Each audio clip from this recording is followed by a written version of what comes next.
सत्कार घ्यायला लागले की काय होतं, लोक कंटाळून जातात आणि तुम्ही सगळे आमचा सत्कार बघायला नाही आलेले आहात. आम्ही काय बोलणार आहोत, नवी मुंबईसाठी काय करणार आहोत, महाराष्ट्रासाठी काय करणार आहोत हे ऐकायला आलेले आहात. तर राजकीय मंडळी म्हटली की आमचे सत्कार चालूच असतात. असो, आत्ताच मगाशी आपण सांगत होतात की उद्धव साहेबांनी सांगितलेलं आहे की उमेदवारी ही विचारे साहेबांना देणं हे पक्क झालेलं आहे. मला वाटतं थोडं एक पाऊल पुढे पण मी जाऊन सांगू शकतो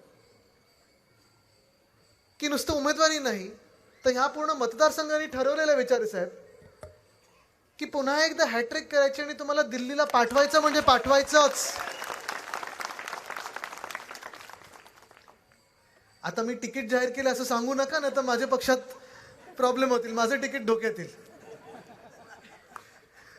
पण आहे जसं विचारे साहेब लढत आहेत, पूर्ण आपली टीम त्यांच्या सोबत आहे, स्थानिक सगळे पदाधिकारी आहेत आणि मूळ म्हणजे मी पाहतो आहे ठाणे जिल्ह्यात पूर्णपणे या मतदारसंघात असेल, या जिल्ह्यात असेल, ज्या गद्दारांना जायचं होतं, जे डरपोक गद्दार होते, जे निर्लज्ज गद्दार होते, त्यांना जायचं होतं ते गेले. पण स्थानिक जनता ही पूर्णपणे उद्धव बाळासाहेब ठाकरे या व्यक्तीबरोबर आहेत. मागच्याच आठवड्यात आमचा ठाण्यातला दौरा झाला.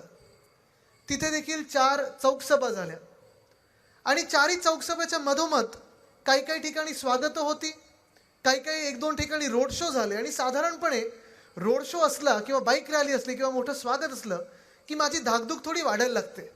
कारण मी बोलतो, अरे गाडीत मी विचारे साहेबांना सांगत होतो, विचारे साहेब एवढी लोक जर इथे स्वागताला उभी आहेत तर मग लोक समोर किती ऐकायला असतील, कोणीच नसेल ऐकायला, हे सगळे इथे का उभे आहेत. तर नाही, घाबरू नका, पुढे असतील लोक, बघू. मी पण विचार करायचो, ठीक आहे बघू. पुढे गेल्यानंतर ही स्वागत करणारी मंडळी ही मागेच राहायची, स्टेजच्या पुढे येऊच शकायची नाही, कारण एवढी गर्दी समोर होती, तुफान गर्दी होती. हे प्रेम, हे आशीर्वाद अजूनही ठाणे शिवसेनेसोबत आहे आणि ठाकरेंसोबत आहे, उद्धव बाळासाहेब ठाकरे ह्या व्यक्तीसोबत आहे, हे आज कळलेलं आहे. आणि याचा इम्पॅक्ट असं झाला की 4च्या 4 सभा झाल्यानंतर दुसऱ्या दिवशीच जे घटनाबाह्य सरकारचे, जे खोके सरकारचे पालकमंत्री आहेत, त्यांना आपल्या सभेंवर, आपल्या चौक सभेंवर प्रेस कॉन्फरन्स घ्यायला लागली आणि सांगायला लागले, नाही 200-300 लोक होती, कोपरा सभा होती, हे होतं ते होतं. ठीक आहे, तुमको मिर्ची लगी तो मैं क्या करूं. म्हणजे तुमचे बॉस मिरचीनी काय काय करतात ते जाऊ दे, वेगळं आहे, त्याच्याबरोबर त्याच्यात जायचं नाही मला. पण महत्वाची गोष्ट ही आहे की लोकांचा प्रतिसाद जो आहे संपूर्ण महाराष्ट्रात आम्ही पाहत आहोत. उद्धव साहेब देखील प्रत्येक लोकसभा मतदारसंघ असेल, विधानसभेपर्यंत प्रत्येक 6च्या 6 विधानसभा असतात ज्या लोकसभेमध्ये पूर्ण फिरण्याचा प्रयत्न करत आहेत. त्यांच्या एका बाजूला दौरे सुरू आहेत, मी एका बाजूला फिरत आहे आणि सगळीकडेच वातावरण एकच आहे की केंद्र सरकार बदललं जाणार आणि देशात परिवर्तन होणार म्हणजे होणारच. देशभरात हे वातावरण आहे. माझ्याच वयाचे ते तेजस्वी यादव आहेत, त्यांचे तुम्ही सभा बघा, जनविश्वास त्यांनी एक यात्रा सुरू केलेली आहे. मोरे साहेब हजारोच्या काय लाखोच्या संख्येने तिथे बिहारमध्ये लोक येत आहेत आणि ह्या तरुणाच्या मागे उभं राहत आहेत, कारण त्याला त्याच्या काकांनी जो धोका दिला, नितीश कुमारजींनी धोका दिला, हे धोक्याचं राजकारण सगळीकडे पसरत असताना आज प्रत्येक नागरिक या भारतातला सांगत आहे की आम्हाला खोक्याचं आणि धोक्याचं राजकारण नको आहे. जनविश्वास त्याच्या यात्रेमध्ये एवढे तुफान लोक येत आहेत आणि त्यांना बोलायची संधीच मिळत नाही, कारण एवढी गर्दी होत आहे. हात हलवला की हजारो लोक हलत आहेत तिथे. आणि तेच वातावरण आपल्या महाराष्ट्रात गेले 2 ते 2.5 वर्ष आहे. आपण ह्या गद्दारांना, ह्या खोके सरकारला एकही दिवस, एकही रात्र नीट झोपू दिलं नाहीये, कारण प्रत्येक दिवशी आपण यांचा भ्रष्ट कारभार जो आहे तो लोकांसमोर आणत आहे, त्यांना एक्सपोज करत चाललेलो आहे. आणि म्हणूनच महाराष्ट्राच्या प्रत्येक जिल्ह्यामध्ये आपली ताकद ही वाढत चाललेली आहे. आपल्यावरचं प्रेम असेल, आपल्याला लोक देणारे जे आशीर्वाद आहेत हे दुप्पट काय 10 पट वाढत चाललेलं आहे. नवी मुंबईत येतानाच मी आठवत होतो की ह्या नवी मुंबईमध्ये अनेक आपण कामं केली, सरकार असताना देखील केली, त्याच्या आधी देखील आपण आंदोलन केले. पण आपलं महाविकास आघाडीचं सरकार असताना प्रत्येक आठवड्यात काय प्रत्येक दिवशी माझ्या फोनवर विचारे साहेबांचे 2-3दा फोन असायचे की जरा ही CRZचं आपल्याला NOC पाहिजे, फॉरेस्टकडून इकडून NOC पाहिजे, आपल्याला ह्या अधिकाऱ्यांना हे सांगायचं आहे. आणि मग हे सांगितल्यानंतर भूमिपूजनाची तारीख ठरवायला ते फोन करायचे. इकडचे तेव्हाचे जे मंत्री होते, पालकमंत्री, ते अडवाडवीचा प्रयत्न करायचेच की भूमिपूजन आत्ता कशाला, थोड्या दिवसांनी करूया, हे सगळं व्हायचं. पण अभिमान मला ह्या गोष्टीचा आहे की आपलं सरकार ह्या खोके धोकेवाल्यांनी पाडल्यानंतर देखील इकडची जी नवी मुंबईची मेट्रो होती, मला कानावर यायला लागलं होतं. इकडचे जे स्थानिक पत्रकार आहेत ते मेसेज करायला लागलेले, आजूबाजूचे जे रहिवासी आहेत ते मेसेज करायला लागलेले की आदित्य, इकडची मेट्रो 5 महिने झाले पूर्णपणे तयार आहे. एक तर मेट्रोला 10 वर्ष लागलेली, 10 की 12 वर्ष लागलेली, आणि मेट्रो तयार झाल्यानंतर 5 महिने तयार होऊन CMRS वगैरे सगळं जे सर्टिफिकेशन असतं ते होऊन देखील ह्यांच्या VIP लोकांना उद्घाटनाची वेळ मिळत नाहीये. तुम्ही हा विषय घ्या. मला आठवतं जेव्हा मी हा विषय घेतला, पत्रकार परिषद घेतली, त्याच्यात हा विषय घेतला, मी सगळ्यांना फोन लावले, मी बोललो काहीतरी आंदोलन केलं पाहिजे.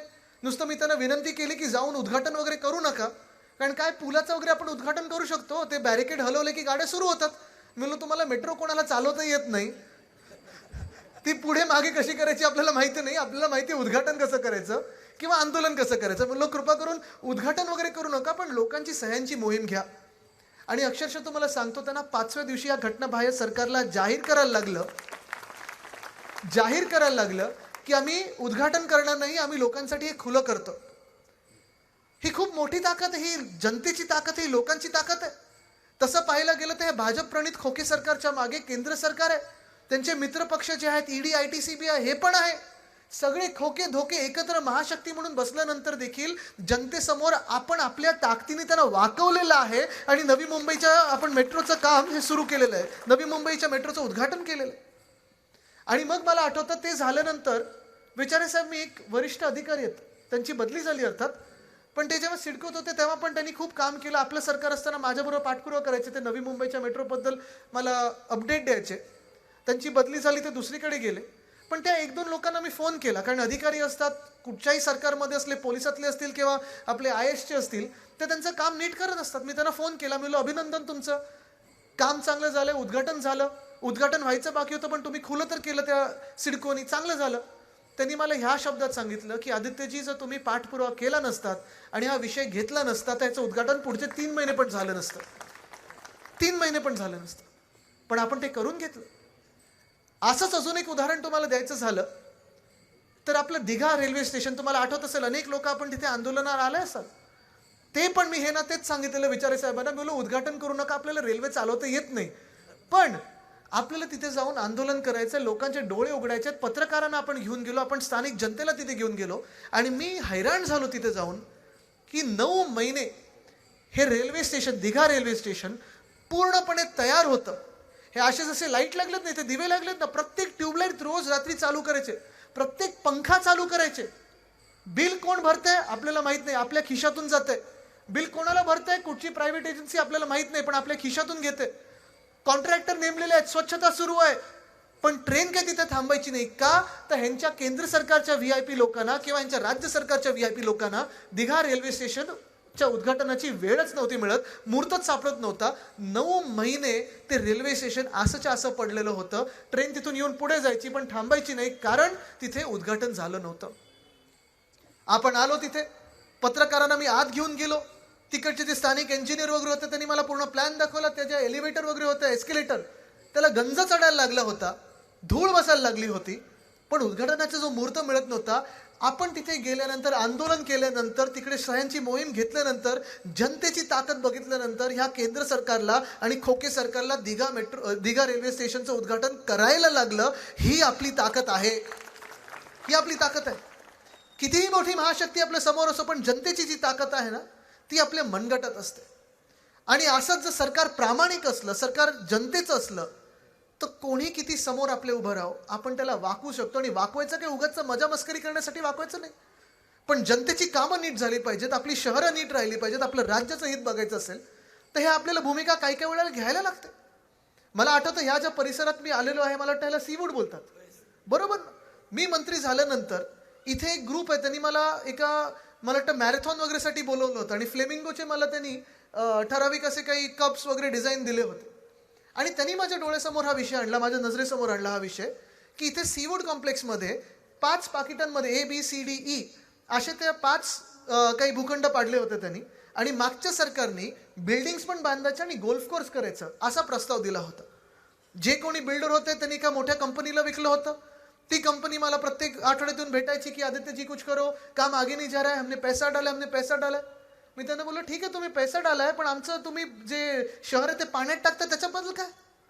मी त्यांना त्यावेळी सांगितलं होतं की तुम्ही अशी एक गोष्ट करा, ठीक आहे तुमच्या बिल्डिंग ज्या असतील कांदळवनाच्या बाहेर असतील तरच मी बांधून देईन, नाही तर बांधून देणार नाही. मी अडवा येईन आणि आलो तेव्हा मी अडवा. तर अडवलं. विकास हा झालाच पाहिजे, विकास झालाच पाहिजे, इमारती झाल्या पाहिजेत, पण हा विकास शाश्वत असायला पाहिजे. पुढच्या 50 वर्षाचा विचार करून आपण विकास केला पाहिजे. नुसतं कुठच्या तरी एका मोठ्या बिल्डरचा किंवा कॉन्ट्रॅक्टरचे खिशे भरणं म्हणजे विकास म्हणत नाही आपण ह्याला. त्यावेळी मला आठवतं मी त्यांना हे पण ऑप्शन दिलं होतं की कांदळवनाच्या बाहेर तुम्ही बिल्डिंग बांधा आणि जिथे कांदळवन आहेत तुम्हाला वाटते तिथे गोल्फ कोर्सची आम्हाला गरज नाही. इथे नवी मुंबईत आपले 2-3 मोठे गोल्फ कोर्स आहेत, तिथे तुम्ही फ्लेमिंगो पार्क आहे ते तसंच तसं करा. तुम्हाला पण पैसे टाकायची गरज नाही, आम्हाला पण पैसे टाकायची गरज नाही. जे फ्लेमिंगो येतात त्यांना येऊ द्या, आनंदात येऊ द्या. लोक आणि फ्लेमिंगो एकत्र राहू शकतात आणि हे आपण करून दाखवलं. जेव्हा MTHL बांधत होतो, होय MTHL देखील आज अटल सेतू नावाचं त्याचं ब्रँडिंग झालेलं आहे, पण अटल सेतू ज्याला MTHL आपण बोलतो, मुंबई ट्रान्स हार्बर लिंक, हे देखील जानेवारी 2020 मध्ये उद्धव साहेबांनी याचं पहिलं गर्डर लॉन्चिंग केलं होतं आणि सरकार आपलं पाडेपर्यंत आपण 85% काम करून दाखवलं होतं. हे आपलं काम आहे, आपलं काम आहे. ठीक आहे ना.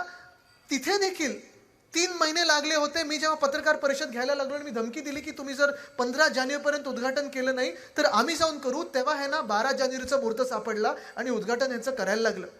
पण तिथे देखील आपण पाहिलं असेल जेव्हा MTHLचं काम होत होतं, खूप मोठं काम होतं. काही गर्डर्स आपण समुद्रातून आणले, काही गर्डर्स आपण बोटीतून आणले होते. हे सगळं काम होत असताना देखील उद्धव साहेब मुख्यमंत्री होते आणि मी पर्यावरण मंत्री होतो, म्हणूनच तिथे आपण पर्यावरणाचा ऱ्हास करू दिला नाही, पर्यावरण नष्ट करू दिलं नाही. एका बाजूला फ्लेमिंगो असायचे आणि दुसऱ्या बाजूला हे कन्स्ट्रक्शनचं काम चालू असायचं. पण असंच सीवूडबद्दल आपली आत्ता पण भूमिका आहे. कोणी कितीही मोठा उद्योगपती असो, कितीही मोठा बिल्डर असो, जर आमच्या महाराष्ट्रात काम करायचं असेल तर आमच्या महाराष्ट्राचं तुम्हाला ऐकायलाच लागेल. ही भूमिका आपली आहे आणि ही बदलणार नाही, ही बदलणार नाही, कदापि बदलणार नाही. पण आज परिस्थिती अशी झालेली आहे की मुंबईत पहा आपण कोस्टल रोड काम आपलं, ब्रँडिंग त्यांना करायचं उद्घाटन, अजून मुहूर्त सापडत नाही. कधी 19 तारीख बोलतात, कधी 24 तारीख बोलतात, कधी 26 झालं. काल 3 मार्चला करणार होते उद्घाटन. अर्धवट रस्त्याचं आहे ना उद्घाटन करायचं आहे आणि श्रेय घ्यायचं आहे. पण MTHL 3 महिने पूर्ण होतं, उद्घाटन करायला आहे ना वेळ नव्हता. दिघा रेल्वे स्टेशन असेल, उरण लाईन असेल, 9 महिने बंद होतं. पुणेमध्ये आज रुबी हॉल क्लिनिक ते मेट्रो, रामवाडी मेट्रो ही पूर्ण झालेली आहे. 5 महिने झाले पण उद्घाटन करायला यांची वेळ नाही, कारण निवडणुका अजून समोर येत नाहीत. आचारसंहितेला अजून 1-2 दिवस बाकी नाहीत. आचारसंहिता लागायच्या 2 दिवस आधी बघा कसे उद्घाटन करतात आणि सगळीकडे होर्डिंग बॅनर लावतात. आज राज्याचं दुर्दैव हेच झालेलं आहे की जे आपले खोके सरकारचे गँग लीडर बसलेले आहेत, मुख्यमंत्री बसलेले आहेत, हे महाराष्ट्राच्या हिताचा विचारच करत नाहीयेत. आज परिस्थिती बघा तुम्ही, अनेक कामं जशी आता तुम्हाला साधं अजून एक उदाहरण द्यायचं, 2 तुम्हाला अजून उदाहरणं देतो. आपण 2 आपल्याकडची विमानतळ आहेत. एक छत्रपती संभाजीनगरमध्ये विमानतळ आहे. तिथे उद्धव साहेबांनी घोषित केलं होतं 2021 मध्ये, मला वाटतं त्यांनी घोषित केलं होतं की त्या विमानतळाचं नाव आपण छत्रपती संभाजी महाराज विमानतळ असं देत आहोत. 4 वर्ष झाली त्याला प्रस्ताव पाठवून. 2020चं हे काम आहे आपलं. केंद्र सरकारला प्रस्ताव पाठवलेला आहे, अजूनही मान्य केलेलं नाही. हा महाराष्ट्र द्वेष आहे त्यांच्या मनामधला. हा छत्रपती संभाजी महाराजांच्या बद्दल त्यांच्या मनातला द्वेष आहे जो केंद्र सरकारचा, तो डोळ्यासमोर येत आहे. पण एका बाजूला आपल्याला जेव्हा त्यांनी सांगितलं, उत्तर काय दिलं त्यांनी, की आम्ही व्यक्तींच्या वरनं एअरपोर्टची आता नावं देणार नाही, विमानतळाचं नाव व्यक्तीवरनं ठेवणार नाही. ठीक आहे, नका ठेवू, मग ते धोरण सगळीकडे लागू करा.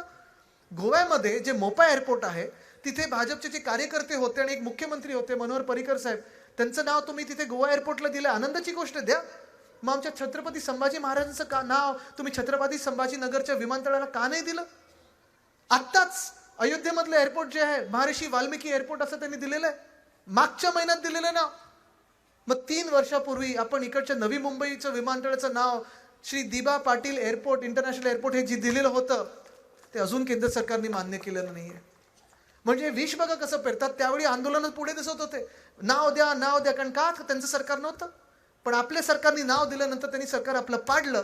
घटनाबाह्य सरकार, अवकाळी सरकार आपल्या डोक्यावर बसवलं आणि बसवल्यानंतर विमानतळाचं नाव छत्रपती संभाजीनगर मधलं असेल किंवा आपल्या इकडे नवी मुंबईतलं असेल, नाव द्यायला तयार नाही आहेत. आपल्याला कारणं देतात की आम्ही व्यक्तीवरनं नाव देत नाही, अमुख्याला नाव देत नाही.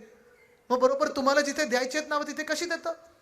उत्तर प्रदेशमध्ये दिलंय, तुम्ही गोव्यामध्ये दिलंय. मग महाराष्ट्राने काय असं पाप केलेलं आहे की आमच्या दिबा पाटलांचं नाव तुम्ही नवी मुंबईच्या विमानतळाला अजून देत नाही, आमच्या छत्रपती संभाजी महाराजांचं नाव तुम्ही आमच्या संभाजीनगरच्या एअरपोर्टला देत नाही? काय असं नक्की पाप केलं या महाराष्ट्राने की कामं अशी चढून पडलेली आहेत, तयार झालेली कामं इन्फ्रास्ट्रक्चरची तशीच्या तशी बंद पाडलेली आहेत? नवीन काहीतरी भूमिपूजन करतात आहेत. काल पण मी एक फोटो बघितला, ते आपले इकडचे मंत्री रवी चव्हाणजी बिचारे मागे उभे आहेत. खरं त्यांच्या हस्ते उद्घाटन व्हायला पाहिजे होतं, भूमिपूजन व्हायला पाहिजे होतं त्या लाईनचं, मेट्रो लाईनचं, पण ते पण नाही करत आहे. एका बाजूला आपण पहा, महाराष्ट्राला तर मागे नेत आहेत, पण आज मूळ प्रश्न हा झालेला आहे की महाराष्ट्रात नक्की उद्योगपती येणार तरी कोण आणि कशासाठी. इथून पुढे तुर्भ्याला जायचं, तिथे एक MIDC आहे. पण आज मी तुम्हाला विचारतो, तुम्ही सगळे पेपर वाचणारी लोक आहात, बातम्या बघणारी लोक आहात ना. व्हॉट्सअपवर तर बातम्या येतच असतात, फेक न्यूज तर येतच असतात, ह्यांच्या व्हॉट्सअप युनिव्हर्सिटीमध्ये पण खऱ्या बातम्या पण येतात. तुम्ही मला सांगा, गेल्या 1.5-2 वर्षामध्ये एक तरी नवा उद्योग आपल्या राज्यात आलाय का?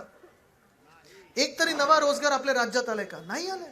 जे काही चांगले चांगले उद्योग होते त्यांनी पाठवले गुजरातला, आणि गुजरातशी आपलं भांडण नाही, वैर नाही.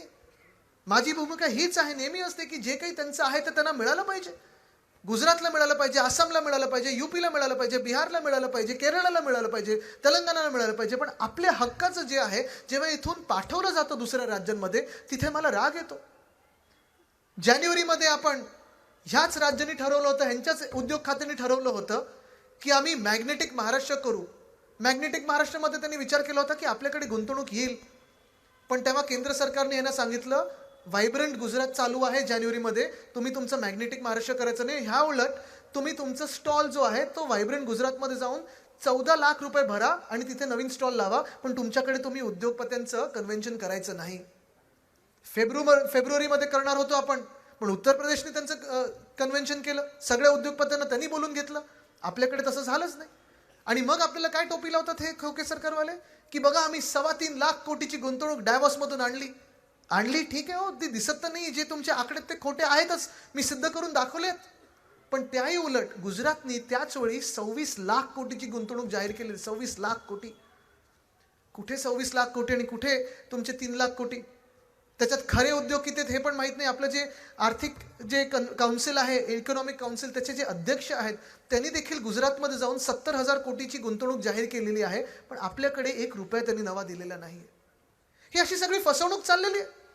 एका बाजूला आपण पाहतोय शहरं कोलमडत चाललेली आहेत. साधारणपणे 30 शहरांमध्ये आज प्रशासक नेमलेले आहेत. हे प्रशासक जे म्युन्सिपल कमिशनर आहेत, कितीतरी घोटाळे ह्यांच्यात बाहेर येत आहेत. त्यांना मी आज सांगतो, त्या अधिकाऱ्यांना सांगतोय, तुमचे हात काळे करून घेऊ नका, कारण येणारं सरकार 2024चं आमचं आहे आणि आम्ही चौकशी लावली ना. ज्यांना आत जायचं त्यांना आम्ही आत टाकल्याशिवाय राहणार नाही. कारण तुम्ही जे लुटत आहात खोके सरकारच्या आदेशावरनं, ते जनतेचे पैसे लुटत आहात. एका बाजूला भ्रष्टाचार सुरू आहे, उद्योगपत्यांना तुम्ही त्यांचा विश्वास घालवताय, विश्वासघात करतात, उद्योगाला दुसऱ्या राज्यात पाठवतात. जो आपला एम्प्लॉई लेबर फोर्स आहे, कुठे फिक्स्ड टर्म एम्प्लॉयमेंट बोलतात, कुठे कॉन्ट्रॅक्ट लेबर वाढवत आहात. जे परमनंट नोकऱ्यांवर होते त्यांचे तुम्ही नोकऱ्या धोक्यात आणत आहात. आणि दुसऱ्या बाजूला आपण पाहतात सगळीकडेच कायदा सुव्यवस्थेची परिस्थिती ही बिकट होत चाललेली आहे. कोण कुठे जाऊन धक्काबुक्की करतं, एक आमदार दुसऱ्या मंत्र्याला, त्यांच्याच गटातल्या गद्दार गँगमधल्या गटातल्या आमदाराला, कोण आमदार मंत्र्याला धक्काबुक्की करतं, कोण शिवीगाळ करतं, कोण महिलांना शिवीगाळ करतं. मग एका बाजूला केंद्र सरकार जेव्हा सांगतं आम्ही महिलांसाठी आरक्षण आणलेलं आहे, हे आरक्षण देखील जुमला आहे, फसवी आरक्षण आहे. कारण हे आरक्षण त्यांनी काय अटी टाकल्यात माहिती आहे का? इथे सगळ्या महिला बसलेल्या आहेत. त्या अटी अशा आहेत की 2024च्या निवडणुकीनंतर पहिलं सेन्सस होणार, म्हणजे त्याची पुढची 2 वर्ष 26 पर्यंत गेली. सेन्सस झाल्यानंतर डिलिमिटेशनवर चर्चा होणार, त्याची पुढची 2 वर्ष गेली. डिलिमिटेशन झाल्यानंतर मग पुढची स्क्रुटिनी होणार, त्याच्यात महिलांना कदाचित आरक्षण मिळेल. म्हणजे 2030 पर्यंत तरी कमीत कमी महिलांना आरक्षण हे केंद्र सरकार देणार नाही. आरक्षण देताय नाही देताय हा एक वेगळा विषय झाला, पण कमीत कमी संरक्षण तर द्या. एका बाजूला आपण पाहतोय त्या गुजरातमध्ये बिल्किस बानोवर ज्यांनी अत्याचार केले, ज्यांनी रेप केला, त्याच रेपिस्टना तुम्ही जेलमधून परोलवर बाहेर काढता का? तर कोणाचं तरी लग्न आहे घरातलं, कुठेतरी प्रचाराला भाजपच्या पाहिजेत. हे असे लोक जे आहेत, बिल्किस बानो त्या महिलेचे जातपात धर्म कुठचाही असो, किंवा त्या जे अत्याचार ज्यांनी केले, जे रेपिस्ट आहेत त्यांचा देखील धर्म कुठचाही असो, जो कोणी रेपिस्ट आहे त्याला शिक्षा झालीच पाहिजे. शिक्षा काय फाशीवरच चढवलं पाहिजे, हे आमचं हिंदुत्व आहे.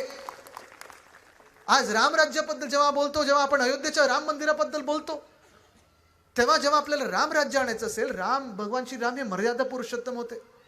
राम राज्यामध्ये बिल्किस बानोच्या रेपिस्टला कदापि असं फिरू दिलं नसतं, त्यांना फाशी झाली असती. पण आज आपण बघतोय भयानक चित्र झालेलं आहे. रावणाचं राज्य आपल्या राज्यात पसरत आहे. सगळीकडे अंधकार पसरत आहे. एका बाजूला जसं मी सांगितलं नोकऱ्या नाही आहेत, आरक्षणावरनं आपल्याला लढवलं जातंय. कधी महिलांच्या आरक्षणाचा विषय येतो, कधी मराठा समाजाचा विषय येतो. आपल्यात वाद निर्माण केले जातात, आपल्याला समाजात विखुरलं जाण्याचा प्रयत्न होत आहे, समाजात विभागणी करण्याचा प्रयत्न होत आहे. आज मूळ प्रश्न हाच आहे की महिलांचा असेल किंवा कुठच्याही समाजाचं असेल, आरक्षण मिळणार ठीक आहे, आपण लढत आहोत, पण आरक्षण मिळाल्यानंतर आपल्या समाजात आपल्या राज्यामध्ये नोकरी कुठे मिळणार? नोकऱ्यांसाठी संधी आपल्याला उपलब्ध होतच नाहीये. एका बाजूला आपण पाहतोय की उद्योग क्षेत्रात सगळे उद्योग पळून चाललेत किंवा पळवले जात आहेत. दुसऱ्या बाजूला जिथे नोकर भरतीचा प्रश्न आहे, नोकर भरतीमध्ये पेपर फोडला जातोय. पेपर पुन्हा एकदा फुटल्यानंतर जो कोणी पेपर फोडतो त्याला 2-3 महिन्यासाठी आत टाकलं जातं, बेलवर तो बाहेर तो परत पेपर फोडतो. आज मी ह्या तरुणांना शब्द दिलेला आहे महाराष्ट्रभरातल्या की 2024 मध्ये ह्याच वर्षी जेव्हा आपलं सरकार बनेल तेव्हा आपला पहिला कायदा पहिल्या अधिवेशनातला हा असेल की जो कोणी पेपर फोडेल त्याला हे आमचं सरकार फोडेल म्हणजे फोडेलच. कमीत कमी 10 वर्षाची सजा आपण ठेवू. कारण किती वर्ष आपली ही मुलं मुली जे अभ्यास करतात, MPSCच्या परीक्षा असतील, तलाठी भरती असतील, कुठच्या परीक्षा असतील, वर्षानुवर्ष घरं सोडून त्यांचे अभ्यास करत असतात. बरं, पास झाल्यानंतर देखील पोस्टिंगसाठी आज 10-10 लाख 15-15 लाख रुपये मागितले जातात क्लर्कच्या. हे कुठचं राज्य आहे? कसं चालणार हे राज्य? एका बाजूला महिलांना शिवीगाळ होणारे मंत्रिमंडळात अजून बसलेले आहेत, दुसऱ्या बाजूला पेपर फोडून खुशाल राहणारी लोक आहेत, तिसऱ्या बाजूला आपल्या राज्याचं वातोळं करणारे लोक आहेत. हे चित्र जर आपल्याला बदलायचं असेल ना तर तुम्हाला आज एक निर्णय घ्यायला लागेल आणि मनात हा निश्चय पक्का करायला लागेल. तुम्ही आणि तुमचे जे मित्र असतील, तुमचा परिवार असेल, त्यांच्यात देखील हा शब्द पसरवायला लागेल. याचपासून ज्या व्यक्तीचा आपण विचार करू, जो आपण लोकसभेसाठी पाठवू, विधानसभेसाठी पाठवू, आपल्या महानगरपालिकेत पाठवू, हाऊसिंग सोसायटीच्या देखील इलेक्शनमध्ये पाठवू, ती व्यक्ती ही 100% आपल्या महाराष्ट्राचाच विचार करणारे असेल. हा विचार तुम्हाला करायला लागेल. कारण आज हे सरकार नक्की कोणाचंही कळतच नाही. कुठच्या राज्यातून हे सरकार चाललंय, दिल्लीतून चाललंय, कसं चाललंय सरकार कोणालाच माहिती नाहीये. आणि हे सरकार चालू असताना मी तुम्हाला पुन्हा एकदा सांगतो, इथे काही भाजपचे देखील कार्यकर्ते आले असतील ऐकायला, त्यांना पण सांगतो तुम्ही पण तुमचा विचार केला पाहिजे. खास करून ठाणे जिल्ह्यात मी पाहतोय भाजपला संपवण्याचं काम करत आहेत, जे 25 वर्ष 30 वर्ष भाजपचं काम करत असतील. आज ह्या सरकारमध्ये भाजपला नक्की मिळालं तरी काय? ठीक आहे ना, 2022 मध्ये तुम्ही शिवसेना फोडली, 23 मध्ये राष्ट्रवादी काँग्रेस फोडली, पवार परिवार फोडला, 24 मध्ये तुम्ही काँग्रेस पक्षाला फोडताय. कदाचित तुम्हाला पुढे महाराष्ट्राला तोडायचं असेल, पण एवढं सगळं करून तुम्ही जी सत्ता काबीज केली आहे, ह्या सत्तेत तुम्ही मिळवलं तरी काय? 2च साधी उदाहरणं देतो, 2 की 3 उदाहरणं देतो आणि मग पुढे निघतो, कारण पुढे आपल्या 2-3 पुढे सभा आहे. पण आज खास करून जे भाजपचे कार्यकर्ते आहेत, तुम्ही पण आम्हाला मतदान करा हे तुम्हाला आवर्जून सांगायला आलेलो आहे. कारण ह्या सरकारमध्ये जरा विचार करा. तुम्ही खूप विचार करणारी लोक आहात, तुम्ही विचार करा. ह्या सरकारमध्ये विचारे साहेब 10 लोक कोणाचे माहिती? 10 मंत्री घटनाबाह्य गद्दार गँगचे. 9 मंत्री कोणाचे माहिती? जी राष्ट्रवादी फोडली त्यांचे आहेत. आणि 10 लोक जे भाजपचे मंत्री म्हणून आहेत, त्याच्यात पण 6 लोकच ओरिजिनल भाजपचे आहेत, बाकीचे 4 कुठून इथून तिथून गोळा केलेले आहेत. अध्यक्ष जे बसवलेत ते 2 पक्ष 3 पक्ष बदलून गेलेले आहेत. हेच तर काय, महामंडळ कुठचं मिळालं नाही, मंत्रिमंडळ मिळत नाही, कामं होत नाहीत. आणि कल्याणमध्ये ज्यांनी फायरिंग केलं भाजपच्या आमदारांनी, त्याचं बरोबर CCTV फुटेज 5 मिनिटात बाहेर आलं. पण गद्दार गँगच्या एका आमदारांनी पोलीस स्टेशनमध्ये जे फायरिंग केलं दादरमध्ये, माहीममध्ये, त्याचं CCTV फुटेज आलंच नाही. आणि देवेंद्र फडणवीसजी जे भाजपचे आहेत तेच ह्या गद्दार आमदाराला कव्हर करत आहेत. नाही, त्यांनी फायरिंग केलंच नाही. म्हणजे त्यांचा माणूस आत गेला, ते काही करू शकले नाहीयेत. पण एका बाजूला भाजप संपत चालली ठाणे जिल्ह्यात आणि ते काही करू शकत नाहीत, भाजप काही करू शकत नाही. आणि नवीन भाजप जी झालेली त्यांची भूमिका हीच आहे. कालचीच बातमी तुम्ही बघा, ओडिसामध्ये BJDचा एक त्यांनी आमदार फोडलाय भाजपने आणि आता प्रवेश करून घेतला. मागच्या वर्षी ह्याच आमदारांनी 12 भाजपच्या लोकांना गाडीने उडवलं होतं. खरं त्याला जेलमध्ये टाकायला पाहिजे होतं. भाजप म्हणजे एवढी महाशक्ती आहे, भाजपच्या विरोधात कोणी काही बोललं की लगेच एजन्स्या मागे लागतात.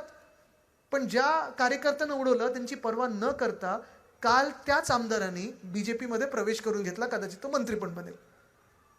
नक्की आज भाजप चालले तरी कुठे आणि कसं, हा देखील भाजपच्या कार्यकर्त्यांनी विचार करण्याची वेळ आलेली. आणि म्हणून मला खात्री आहे की इथे जेव्हा निवडणुका होतील, लोकसभेच्या निवडणुका होतील, विधानसभेच्या निवडणुका होतील, बहुमत तर आपलं येणारच, महाविकास आघाडी सरकार पुन्हा बसणारच. पण तुम्ही जे निवडून द्याल, निवडणूक ही जेव्हा समोर येईल तेव्हा बटन दाबताना तुम्ही हाच विचार कराल की हे मत माझं महाराष्ट्र हितासाठीच आहे आणि महाराष्ट्र हित म्हणजे देश हित आहे, हे विचार करून तुम्ही मतदान कराल. एबीपी माझा, उघडा डोळे बघा नीट.